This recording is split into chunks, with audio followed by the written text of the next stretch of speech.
개혁의 시작은 있으나 끝은 없다라는 제목으로 하나님의 말씀 함께 나누도록 하겠습니다. 오늘이 느헤미야 마지막 시간입니다. 느헤미야가 13장으로 끝나죠. 그래서 지금 마지막 부분을 다룸으로 오늘 느헤미야가 끝나는데요. 오늘 말씀을 통해서 이 느헤미야의 스토리를 한번 정리를 하려고 합니다. 여러분, 느헤미야는 이제 자세히 면밀히 들여다보면 스토리상 12장으로 끝나도 되는 성경이에요. 느헤미야가 포로를 귀환을 해서 성벽을 수축하지 않습니까? 여러 가지 환난과 시험이 있었으나 다 이겨내고 성벽을 수축을 했습니다. 그리고 성벽 봉헌식도 다 마쳤고, 그리고 나서 1차 귀환자들부터 해서 쭉 자신들이 헌신하고 민족을 회복시키기 위해서 하나님께로 돌아온 자들의 명단을 기록을 했습니다. 우리가 이미 다 새벽에 다뤘죠. 다 기록을 했다라는 거예요. 그리고 마지막으로 제사장들을 세워서 하나님 앞에 드려지는 예배가 온전케 되도록 했습니다. 그게 12장까지의 내용이에요. 그렇다 그러면 거기서 내용이 끝나도 되거든요. 왜냐하면 이 느헤미야가 예루살렘을 외형적인 부분에서 회복시켰다의 스토리로 마무리가 되기 때문에 13장은 또 다른 내용이 뭔가 붙은 것 같습니다. 느헤미야가 이스라엘의 이번에는 외형이 아니고 내적인 부분, 영적인 부분을 회복하기를 시작한 내용이 13장이에요. 그렇게 13장이 시작이 됩니다. 어제 주일이었기 때문에 주일 본문이 이 13장 서두인데 어떤 내용이 나오냐면 11조를 개혁하는 내용이 나와요. 그리고 오늘 우리가 읽은 내용은 두 가지가 있죠. 안식일을 개혁한 거, 또 한 가지는 이방 여인들과 통혼하는 사람들이 있었는데 그것을 그렇게 하지 못하도록 개혁을 했다라는 것입니다. 이 느헤미야의 개혁 스토리를 살펴봄으로써 우리의 삶에도 같은 개혁의 은혜, 새로워짐의 은혜가 있기를 바랍니다. 하나씩 한번 살펴보겠습니다. 첫 번째, 느헤미야의 개혁은 11조와 안식일의 개혁으로 시작했다라는 거예요. 오늘 이 읽은 안식일 장면에 그런 장면이 있잖아요. 느헤미야가 어느 날 봤더니 안식일인데 성내에서 사람들이 분주하게 움직이는 거예요. 원래 유대인의 안식일은 그렇지 않잖아요. 근데 막 분주하게 움직이고 이것저것 일들을 많이 합니다. 봤더니 상인들이 와서 막 장사도 하고 막 장이 열린 것 같이 돼 있는 거예요. 이게 이해가 안 되는 거, 어떻게 이런 일이 일어났느냐 봤더니 여기저기 이방에서 상인들이 와서 성내에서 물건을 펼쳐놓고 파는 거예요. 다 내쫓았습니다. 너희들 지금 무슨 짓이냐? 우리는 안식일 그렇게 안 지킨다. 다 나가라. 그랬더니 그 이방 상인들이 이번에는 그래도 혹시나 하는 마음에 성문 앞에 와서, 성문을 다 걸어 잠궜는데 성문 앞에 와서 밤을 새면서 며칠을 기다렸다라는 거예요. 그 안식일 지나가는 금토 이렇게 기다렸겠죠? 왜 기다렸을까? 성내에 있는 사람들이 혹시라도 물건 필요한 사람이 성문으로 와서 사갈까 싶어가지고 기다렸다라는 거예요. 그것도 못하게 막았습니다. 이거 느헤미야가 안식일을 개혁하겠다는 것까지 좋은데 상당히 엄격하게 했구나. 좀 어떻게 보면 지나친 방향으로도 갔구나. 우리가 그렇게 이해할 수 있습니다.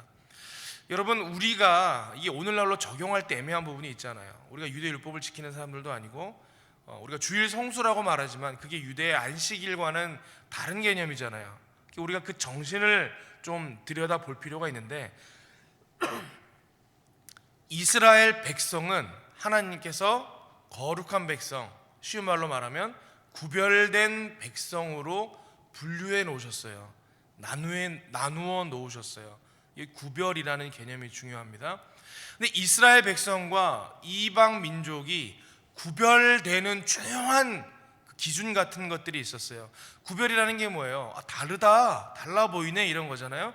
사람들이 그냥 볼 때도 여기는 뭐 기타 등등 나라 사람인데 여기는 히브리 사람이구나, 이스라엘 백성이구나, 유대인이구나 구별이 되게끔 하는 것들이 있었다라는 거예요.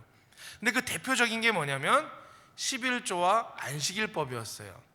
여러분, 우리는 하나님의 백성입니다 라고 할 때에 그 첫 번째 내적 증거가 뭐냐면 우리는 하나님의 공급하심으로 살아갑니다, 우리는 하나님의 인도하심으로 살아갑니다 라는 고백이란 말이에요.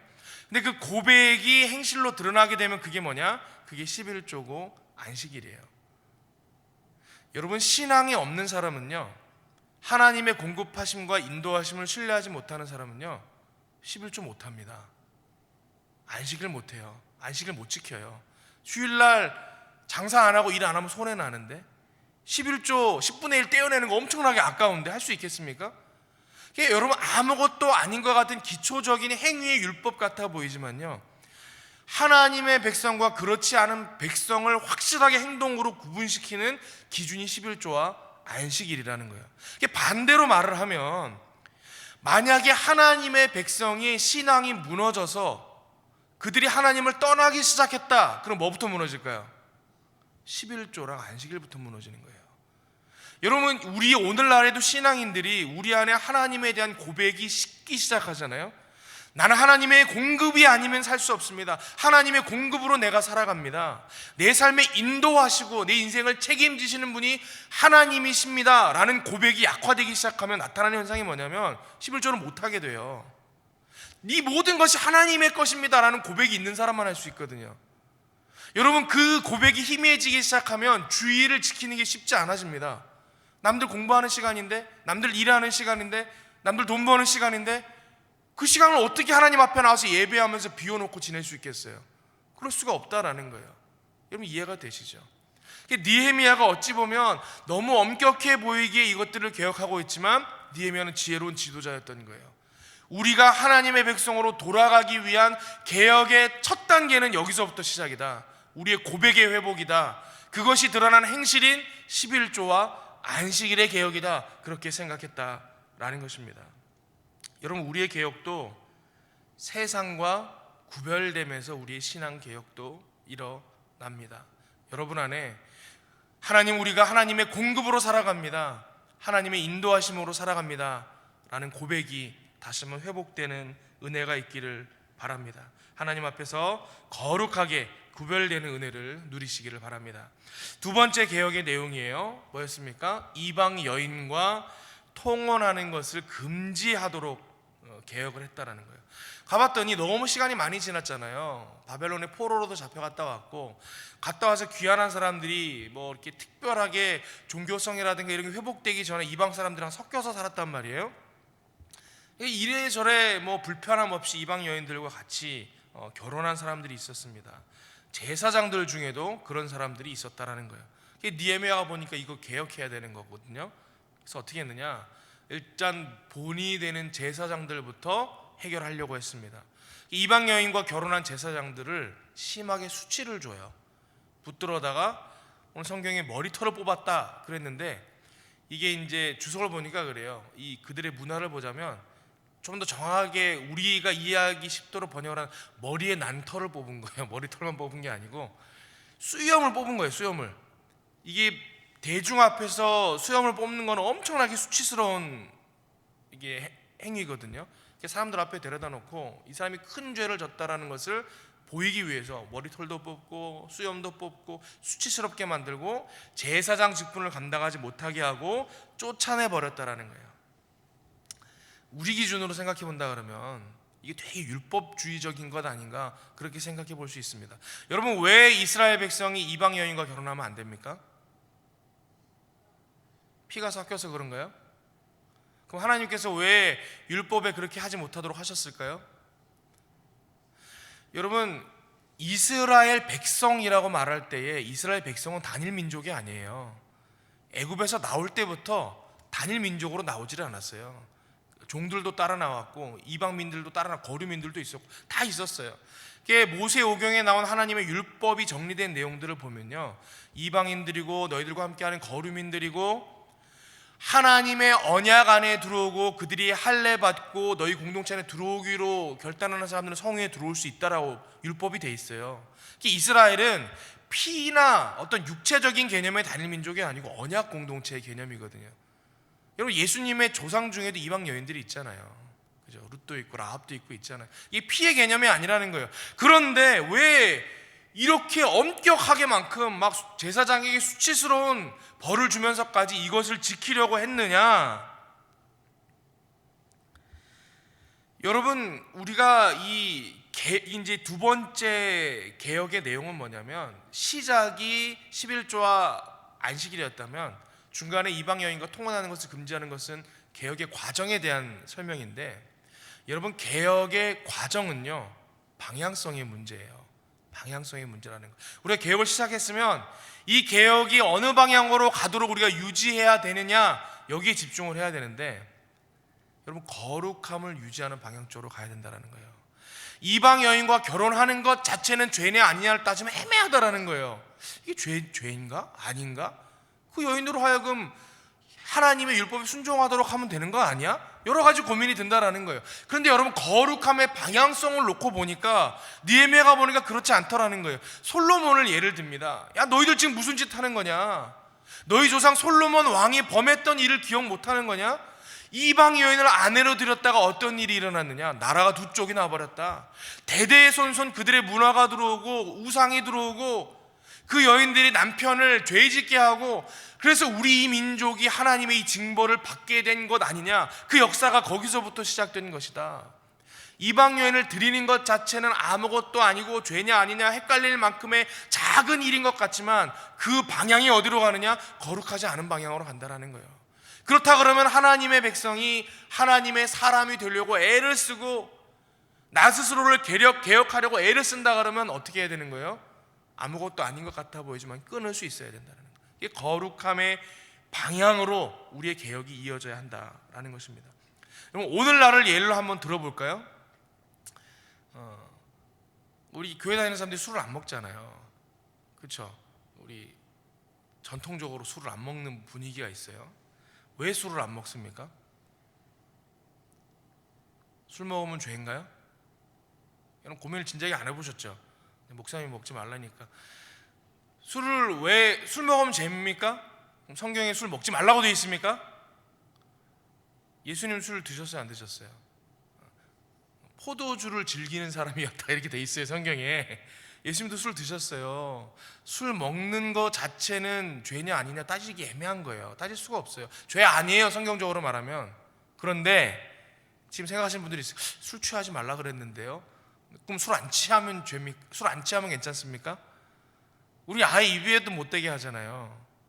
예전에 우리나라 선교사들이 한국에 들어왔는데 한국 사람들이 복음 전하다 보니까 이제 묻는 거예요. 선교사님, 우리 술 먹어도 되나요? 물었다라는 거예요. 근데 이 서양인들 기준에서는 술은 아주 일상적이에요. 식사하다가도 포도주 한 잔씩 먹고 뭐 일상적인 거 조금씩 먹잖아요. 그래 먹어도 됩니다. 괜찮습니다. 그랬다라는 거예요. 그랬더니 어떤 일이 일어나요? 한국 사람들은 조금씩이 안 되는 거예요. 먹어도 된다 그랬더니 막 말로 가져와서 마시고, 술만 먹었다 하면 사람들이 막 기어다니고 막 가족이 깨지고 관계가 깨지고 형제가 깨지고 난리가 나는 거예요. 이 선교사님이 봤더니 이 민족의 문화 안에 술이라는 것은 우리랑은 다른 개념이구나. 술이 들어오니까 이들의 거룩성에 문제가 생기는구나. 거룩함을 지키는데 엄청나게 방해가 되는구나. 공동체가 깨지고 본인의 신앙이 무너지기 시작하는구나. 안 되겠다. 이들의 거룩함을 유지하기 위해서는 술을 못 먹도록 해야겠다. 그래서 우리가 술을 안 먹기 시작한 거예요. 여러분 오늘도 한번 보세요. 우리가 술 먹는 문화다, 술자리다, 그러면 밝고 건전하고 그런 자리가 있습니까? 대부분 그렇지 않아요. 어두침침해요. 음란합니다. 우리 문화가 그래요. 술의 시작은 아무것도 아닌 것 같아 보이지만요, 그 끝이 어디예요? 거룩하지 않은 쪽으로 가게 돼 있어요. 그럼 좀 더 헷갈리는 예를 들어볼게요. 여러분 담배 펴도 됩니까 안 됩니까? 이제는 대답을 정확히 못하겠죠. 담배 피지 말라고 성경에 나와 있습니까? 안 나와 있어요. 여러분 우리 본당에 들어오다 보면 저기 비스듬한 경사면에 붙어 있잖아요. 어떤 유명한 명설교가 목사님의 글이 붙어 있어요. 누군지 아세요? 유심히 보신 분 계세요? 스펄전 목사님이 붙어 있어요. 영국의 그 한참 부흥을 일으켰던 뭐 설교의 왕자다 불리는 그런 분이 붙어 있어요. 근데 한국 사람들이 붙여놓은 스펄전 목사님의 사진을 보면요, 다 말짱한 사진이에요. 그런데 인터넷에 한번 나중에 들어가 보실 일 좀 찾아보세요. 스펄전 목사님의 그 그림이나 보면요, 많은 그림에 시가를 들고 있어요. 물고 있거나. 그분이 애연가였어요. 엄청나게 시가를 많이 피우셨던 분이에요. 목사님도 담배를 피셨네? 우리 그럴 수 있다는. 여러분 담배 자체는 죄냐 아니냐가 아니에요. 어떤 분들은 그래요. 담배는 우리 몸을 건강을 해치잖아요. 그래서 그건 죄예요. 여러분 어제도 여러분의 몸을 해치는 거 많이 드셨잖아요. 여러분 안 드셨습니까? 몸을 해치냐 안 해치냐의 문제로 따질 수 있는 게 아니라는 거예요. 담배도 술하고 같은 개념이에요. 원래 우리나라의 개념에서 여러분 담배도 술하고 뗄 수 없어요. 담배 피는 사람들이 술도 합니다. 담배 피는 사람들이 모여있는, 이렇게 하면 또 너무 애연가들을 모독하는 것 같은데, 담배 피는 사람들이 있는 자리들이 그런 자리들이에요. 어두운 자리, 음침한 자리, 죄가 쉽게 일어나는 자리. 몰라, 술보단 약할진 몰라도 하나님 앞에 거룩함을 유지하려고 하는 믿음의 사람들이 이것을 시작하는 것 자체는 죄가 아닐지 몰라도 거기에 발을 들여놓으면 거룩하지 않은 방향으로 흘러갈 가능성이 크다. 그러니까 안 하는 거예요, 여러분. 오늘날에 여러분의 신앙을 지켜나갈 때 우리 스스로가 알아요. 우리 약점이 어디 있는지. 내가 지금은 이거 발을 들여놓는 게 아무것도 아닌 것 같지만 이 끝이 거룩하지 않은 것이다. 그럼 우리가 지금은 좀 엄격해, 너무 지나칠 정도로 엄격해 보일지라도 끊을 줄 아는 거, 여러분, 그게 지혜고 그게 우리의 개혁의 방법이고 개혁의 방향이다 라는 것입니다. 하나님 앞에서 이 거룩함을 유지하는 쪽으로 매 순간 애를 쓰는 저와 여러분들 되시기를 바랍니다. 세 번째예요. 느헤미야의 이 결말의 마무리를 좀 이야기를 하고 싶습니다. 느헤미야서는 12장으로 스토리가 끝나는 게 자연스럽다 그랬잖아요. 13장이 붙었는데 그럼 13장에서도 엔딩이 정확하게 되면 좋아요. 뭔가 개혁을 다 마무리 짓고 어떻게 변화가 되었습니다라는 스토리까지 쫙 기록을 하고, 이게 그동안의 느헤미야의 기록 방식이었단 말이에요. 근데 13장을 보면 애매하게 끝나요. 뭔가 안 끝났는데 글이 끝나버렸어요. 우리가 여기서 알 수 있는 게 뭐냐, 느헤미야를 기록했던, 이제 느헤미야가 기록했다라고 볼 때 느헤미야가 의도적으로 그렇게 기록했다라는 거예요. 우리의 개혁이 아직 끝나지 않았다. 우리는 지금도 개혁하고 있다라는 것을 나타내기 위해서 그렇게 끝냈다라는 거예요. 여러분, 우리의 신앙생활도 마찬가지죠. 개혁의 끝이 있습니까? 제가 오늘 제목을 개혁은 시작은 있어도 끝은 없다 이렇게 잡았는데, 여러분, 개혁의 끝이 있습니까? 우리가 개혁하기 시작했을 때 완전히 그리스도의 장성한 분량으로 거룩해지는 순간이 이 땅에 사는 동안 있겠습니까? 없어요. 성화의 과정은 하나님 앞에 설 때까지 계속해서 가는 거예요. 개혁은 끝나지 않는 거예요. 느헤미야의 개혁이 끝나지 않고 열린 결말로 마무리되었듯이 우리의 삶에서도 개혁이 절대로 끝나서는 안 됩니다. 여러분이 하나님 앞에 돌아서기로 결단하고 여러분 스스로를 개혁하기로 작정하셨습니까? 여러분의 가정을 하나님의 가정으로 변화시키고자 개혁하기로 작정하셨습니까? 여러분이 속한 공동체, 이 교회가 하나님의 교회가 되기를 바라는 마음으로 개혁하기로 마음을 결단하셨습니까? 끝날 수 없는 개혁이라는 거예요. 여러분의 개혁은 끝나서는 안 됩니다.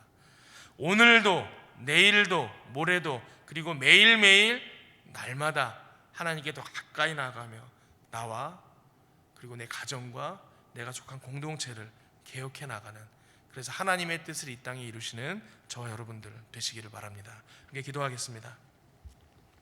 아버지 하나님, 이 새벽에도 우리를 불러주셔서 하나님의 말씀으로 새롭게 하시니 감사함을 드립니다. 느헤미야의 마지막을 함께 다루었습니다. 그가 하나님 앞에 그의 민족을 바로 세우고자 개혁했던 내용들을 살펴보았습니다. 하나님, 우리 삶도 개혁되길 원합니다. 새로워지길 원합니다. 우리로 결단케 하시고 순종케 하시고 지속케 하시고 하나님의 온전한 모습, 그리스도의 장성한 분량까지 성장하는 은혜를 허락하여 주시옵소서. 예수 그리스도의 이름으로 기도하옵나이다. 아멘.